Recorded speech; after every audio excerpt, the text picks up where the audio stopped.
Assalamualaikum warahmatullahi wabarakatuh. Perkenalkan, nama saya Dede Kurniasi. Saya bekerja di SD Negeri 3 Taman Harjo, Kabupaten Malang. Saya adalah CGP Angkatan 11. Saya akan menjelaskan tentang koneksi antar materi modul 1.1A8, yaitu kesimpulan dan refleksi pemikiran Ki Hajar Dewantara. Pendidikan diartikan sebagai tuntunan dalam hidup tumbuhnya anak-anak. Maksud pendidikan yaitu menuntun segala kodrat yang ada pada anak-anak agar mereka dapat mencapai keselamatan dan kebahagiaan yang setinggi-tingginya, baik sebagai manusia maupun sebagai anggota masyarakat. Anak-anak hidup dan tumbuh menurut kodratnya sendiri. Kaum pendidik hanya dapat menuntun tumbuh atau hidupnya kekuatan-kekuatan itu, agar dapat memperbaiki lakunya, tetapi bukan dasarnya, hidup dan tumbuhnya. Guru hanya dapat menuntun atau mengarahkan siswanya tanpa paksaan sesuai dengan kodratnya. Anak yang dilahirkan itu diumpamakan sehelai kertas yang sudah ditulisi penuh, tetapi tulisan-tulisan itu suram. Seorang guru hanya bisa menebalkan tulisan-tulisan baik dan membiarkan tulisan-tulisan buruk agar tetap suram, dengan cara menuntun untuk siswanya penguatan karakter dan pembiasaan-pembiasaan baik dalam kehidupannya sehari-hari di sekolah maupun di kelas. Pendidikan harus menghamba kepada anak. Guru harus menuntun dan membimbing anak sesuai dengan kemampuan, bakat, minat, dan gaya belajar anak, sehingga pembelajaran akan menuntun tumbuh kembang anak dengan maksimal. Pendidikan harus sesuai dengan kodrat alam dan kodrat zaman. Pendidikan harus sesuai dengan kodrat alam, yaitu pendidikan harus sesuai dengan lingkungan alam yang ada di sekitar siswa, karena lingkungan alam akan mempengaruhi kebiasaan hidup manusia. Begitu juga dengan pendidikan harus sesuai dengan kodrat zaman. Pendidikan harus mengikuti perkembangan zamannya, karena zaman akan senantiasa berubah sesuai dengan bertambahnya perkembangan teknologi dan ilmu pengetahuan. Pendidikan kecerdasan pikiran harus ada. Pendidikan yang kultural, karena bagi kita adat istiadat itu merupakan petunjuk-petunjuk yang berharga. Menurut adat istiadat dan kebudayaan, haruslah kita mementingkan pakal kehidupan kita yang terus hidup dalam kesenian, peradaban, dan keagamaan kita, atau terdapat dalam kitab-kitab seperti cerita, dongeng, mite, legenda, babat, dan lain-lain. Semua itu adalah arsip nasional, dalam mana ada tersimpan sebagai kekayaan batin dari bangsa kita. Dengan mengetahui segala itu, niscayalah langkah kita menuju ke arah zaman baru akan berhasil, tetap dan kekal. Karena zaman baru kita dijodohkan dengan mempelai dengan zaman yang lalu.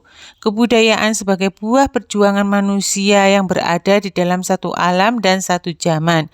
Maka kebudayaan itu selalu bersifat kebangsaan, nasional, dan mewujudkan sifat atau watak yaitu kepribadian bangsa.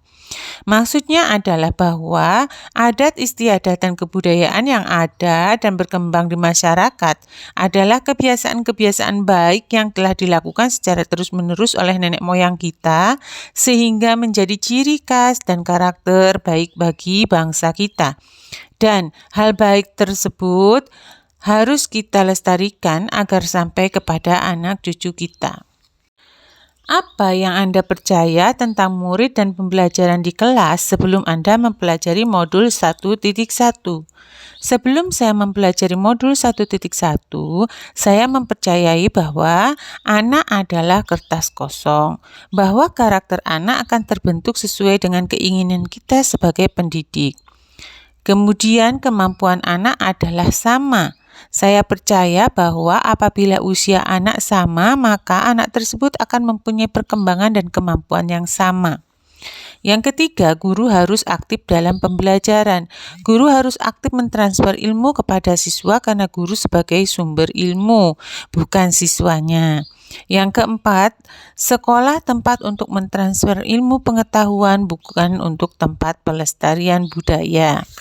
Apa yang berubah dari pemikiran atau perilaku Anda setelah mempelajari modul ini?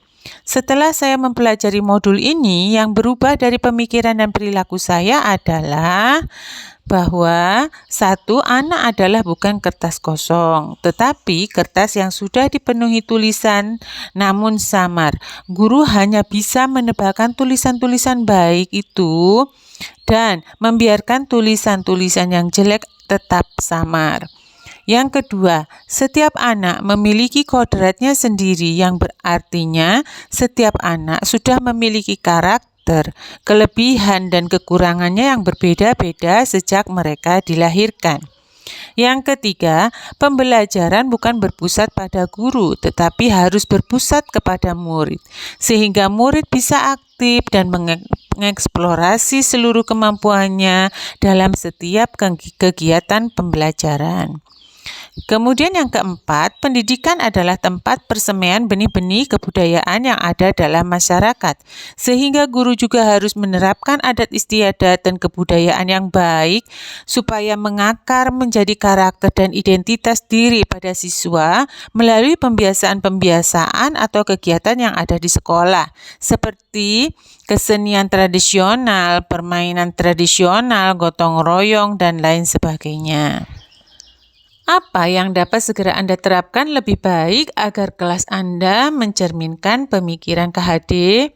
Hal yang akan segera saya terapkan lebih baik di kelas yang mencerminkan pemikiran KHD adalah: 1. Saya akan berusaha menebakkan laku anak supaya berkarakter dan berbudi pekerti dengan pembiasaan-pembiasaan baik di sekolah. Contohnya sopan santun, religius, dan gotong royong. Yang kedua, saya akan memetakan karakter, bakat minat, gaya belajar supaya bisa memberikan pembelajaran yang berdiferensi, yaitu pembelajaran yang sesuai dengan kebutuhan siswa. Yang ketiga adalah pembelajaran harus berpusat pada murid karena setiap pengalaman dan pembelajaran akan menjadi pembelajaran yang bermakna dan akan selalu diingat. Yang keempat adalah saya akan menerapkan kebudayaan dan adat istiadat dalam pembiasaan dan pembelajaran sehari-hari di kelas supaya adat istiadat dan kebudayaan yang baik itu akan mengakar dan menjadi karakter ciri khas dari murid-murid tersebut, sehingga kebudayaan dan adat istiadat akan bisa dilestarikan kepada anak cucu dan penerus kita. Terima kasih.